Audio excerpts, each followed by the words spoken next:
सौरव भारद्वाज, गिरिराज सिंह, पप्पू यादव, जीतन राम मांझी ने क्या कहा, देखिए इस पूरी नमस्कार। रिपोर्ट। आज एक बहुत गंभीर मामला आपसे डिस्कस करने आया हूँ और ये मामला हम सब के करीब 24 लाख बच्चे बच्चियों से संबंधित है, जो करीब 17 साल के हैं, जिन्होंने साल भर मेहनत करके डॉक्टर बनने की ख्वाहिश में एमबीबीएस में एडमिशन के लिए नीट का एग्जाम दिया और लगातार खबरें आ रही हैं कि इस एग्जाम में बड़े स्तर पे धांधली हुई।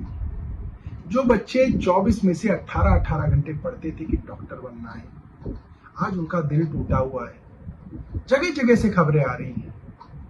गुजरात से खबर आई कि पेपर जिस सेंटर में दिया जा रहा था उसमें पैसे लेके उनसे कहा गया था कि आप आंसर शीट को खाली छोड़ दीजिए, उस सेंटर के टीचर ही उसमें बाद में सही जो आंसर है वो भर देंगे।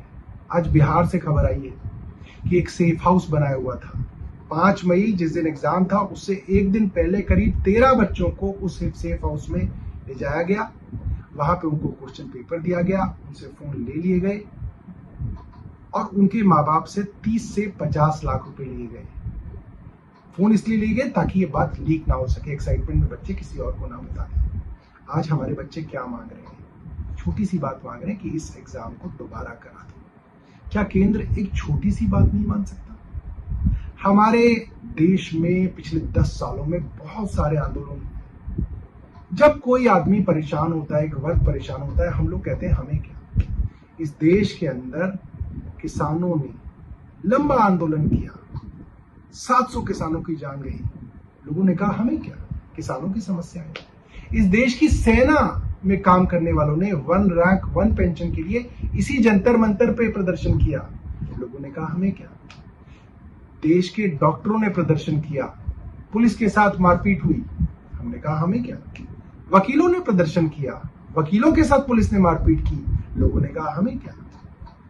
छात्र तो आम तौर पर प्रदर्शन कर रहे हैं, बेरोजगार लोग प्रदर्शन कर रहे हैं। आए दिन बड़े बड़े एग्जाम, नौकरियों के, रेलवे के आदि हर तरीके के एग्जाम लीक हो जाते हैं। कई कई साल मेहनत करने वाले युवा दर दर भटक रहे हैं, न्याय मांग रहे हैं, न्याय नहीं मिल रहा। मैं आप सब लोगों से निवेदन करना चाहता हूं कि जो हमें क्या वाली जो हमारी सोच है, इससे देश का बहुत नुकसान हो रहा है। आइए अपने 24 लाख बच्चों के लिए खड़े होइए, वरना इस देश की साख खत्म हो जाएगी। आज यूएस, यूके, यूरोप में भारतीय डॉक्टरों की मांग इसलिए है क्योंकि यहाँ का एग्जामिनेशन सिस्टम, यहाँ का कॉम्पिटिशन सब लोग मानते हैं। इस तरीके के मामलों से देश की साख में बट्टा पड़ रहा है और हमारे 24 लाख बच्चे बच्चियों का भविष्य अंधकार में है। जो बच्चे 60 लाख रुपए दे के एग्जाम को पास करेंगे वो क्या डॉक्टर बनेंगे, वो क्या इलाज करेंगे। इस सब के लिए हम सबको आवाज उठानी चाहिए। आइए अपनी कॉलोनी के व्हाट्सएप ग्रुप्स में कम से कम उन बच्चों के लिए तो आवाज उठाएं। धन्यवाद। जय हिंद। उन्हीं रेडीमेड गारमेंट्स है, उन संभावनाओं के साथ मिलके माननीय मंत्री जी, माननीय प्रिंसिपल सेक्रेटरी के साथ हमारी टीम पूरी आई है दिल्ली से और संभावनाओं को तलाश करके निश्चित रूप से बिहार में नए रोजगार के अवसर पर चर्चा हो। मल्लिकार्जुन खड़गे बोल रहे हैं कि दिल्ली में जो सरकार बनी है वो गलती से बन गई है। देखिए, राहुल गांधी की तीसरी बार एनडीए की सरकार को हराने की कोशिश की, जिन्हें तीसरी बार में कांग्रेस को 99 भी नहीं पार कर पाया। वो कांग्रेस दूसरों को क्या कहेगा। राहुल गांधी टेक्नोलॉजी के सिवा उनके पास कोई शब्द नहीं है। तीसरी बार में 99 भी नहीं कांग्रेस पार कर गई और भारतीय जनता पार्टी और एनडीए जितनी सीटें उन्हें आई है, सारे टुकड़े टुकड़े गैंग को मिला करके केवल भारतीय जनता पार्टी को उससे अधिक है एनडीए सरकार। आखिरी सवाल है दादा, नीट का पेपर लीक हुआ है, ऑपोजिशन ने कह रहा है कि पीएम क्यों चुप है। इसमें धर्मेंद्र प्रधान ने देश को सारी बात बता दी। सर, 100 दिनों का जो है इसमें बुनकरों को लेकर के और ये जो मुजफ्फरपुर के कपड़ा व्यवसायी, मंत्री जी से पूछ लीजिए। देखिए, पूरी चिंता है।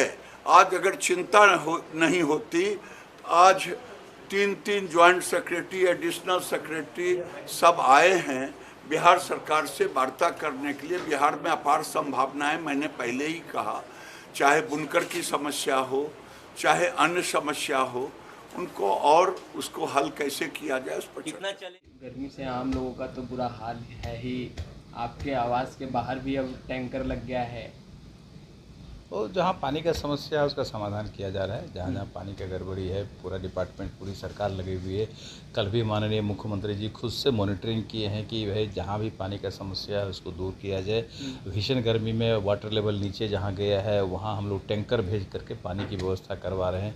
जहाँ चापाकल ख़राब है वहाँ चापाकल को दुरुस्त किया जा रहा है। जहाँ नल जल में पंचायती राज से जो काम हुआ था उसमें बहुत सारा गड़बड़ी का शिकायत है, तो सबको भी दुरुस्त करने का काम चल रहा है। हम समझते हैं कि वार फूडिंग पे ये काम चल रहा है कि जल्द से जल्द इसको ठीक किया जाए और लोगों तक शुद्ध नल का जल पहुंचाया जाए। माननीय मुख्यमंत्री जी का सपना है, माननीय प्रधानमंत्री जी का सपना है कि हर घर शुद्ध नल का जल पहुंचे, तो उस पर विभाग पूरी तरह मुस्तैद है और उस पर मुस्तैदी से काम किया जा रहा है। हम लोग फीडबैक भी ले रहे हैं बाकी जगहों से, लोगों से कहाँ गड़बड़ी है वहाँ तक हम लोग पूरा काम कराने का प्रयास हो रहा है। नीरज जी, आपके आवास में काफ़ी समस्या रही है। इससे पहले भी बिजली गुल हुआ था, एक बार आप लोग बहुत परेशान हुए थे। अब पेयजल, ड्रिंकिंग वाटर, ये सब चलते रहता है। सरकारी आवास है, कभी बिजली गड़बड़ हो जाता है, कभी पानी गड़बड़ हो जाता है, तो ये सब तो लोकल इशू है, समस्या है। लोग लगे हुए हैं समाधान करने में। हमको लगता है डिमांड किया है। देखिए, परंपरा भी होती है। परंपरा तो अभी यही रही है कि विपक्ष के लोग नहीं बन पाए हैं डिप्टी स्पीकर, तो फिर इस बार बनने का हम नहीं समझते हैं कि कोई वैसा चांस है, प्रेसिडेंस है।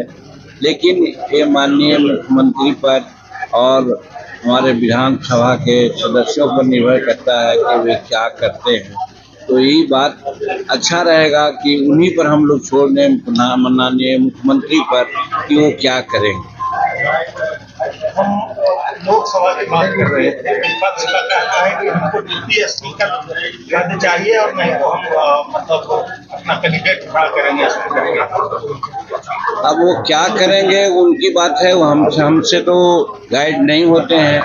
लेकिन जो हर्ष लोकसभा चुनाव में हुआ, अगर वो खड़ा भी करेंगे तो वही हर्ष होगा।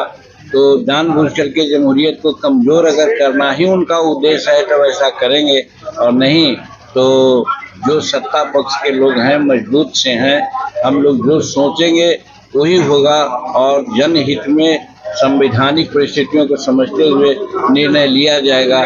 तो इसलिए लोग क्या कहता है उस पर बहुत तवज्जो नहीं देना चाहिए। ये नियम की विश्वसनीयता। देखिए, जब सुप्रीम कोर्ट के लोगों ने, पैनल ने भी कह दिया है, सब लोगों ने कहा है कि ईवीएम में किसी प्रकार की गड़बड़ी नहीं हुई है, तो फिर वो कहते हैं सिर्फ अपना मनोरंजन के लिए।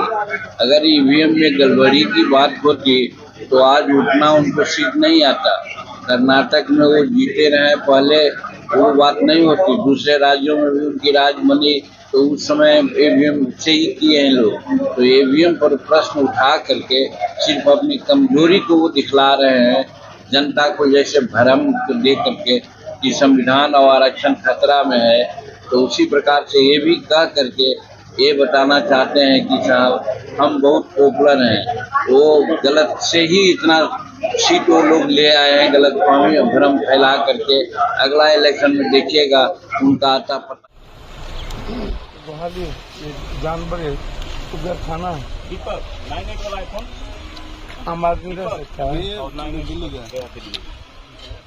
आम आदमी रह सकता है। ऐसी जिंदगी है। आप इतना रेवेन्यू लेते हैं, पैसा लेते हैं, आप एक अच्छी लाइफ नहीं दे सकते, क्या कर सकते? जो पैसेंजर आता है उसकी क्या लाइफ है, उसके बच्चों का क्या है, जो यहाँ डेली रहता है उसकी जिंदगी कैसी? यही स्मार्ट सिटी है। बिहार का चौथा पांचवा नगर निगम में आता है, जिला परिषद की रेवेन्यू है। ऐसे थोड़ी चले। तो सर किसी से बात करें, कोई आदेश होगा सर इस बस स्टैंड को नंबर 1 करें, अब देखते जाइए। अभी तक फोन पे किसी अधिकारी से बातचीत हो रही थी? मैं बात हो रही थी नगर निगम के कमिश्नर साहब से, तो उन्होंने कहा सर एक दिन मैंने सफाई की थी, लेकिन ये जिला परिषद के अंदर में आता है, वसूली उन्हीं के हैं और उन्हीं का टेंडर, तो हमने डीडीसी को लगाया, अभी बातचीत हुई। ये आलम तो अभी वर्षा नहीं हो रहा है, तब है बरसात होने के बाद, बारिश होने के बाद तो यहाँ सही कह रहे हैं। हमको तो कल मैसेज आया व्हाट्सएप पर, इसलिए हमारे सर करोड़ों राजस्व की प्राप्ति होती है, फिर भी यहाँ वॉशरूम में महिलाओं को काफी दिक्कत होती है। बात तो मैं कह रहा हूँ ना भैया, बाथरूम एकदम निकम्मा खत्म है, महिलाएं कैसे बाथरूम जाती है आश्चर्य। तो सबसे पहले तो हम बाथरूम की व्यवस्था करते हैं, जेंट्स का अलग महिलाओं का अलग, और बाथरूम वो जो कंप्लीट वहाँ लोग स्नान कर सके रह सके ऐसी व्यवस्था मैं करता हूँ। लेकिन ये इम्पोर्टेंट है, इसको हम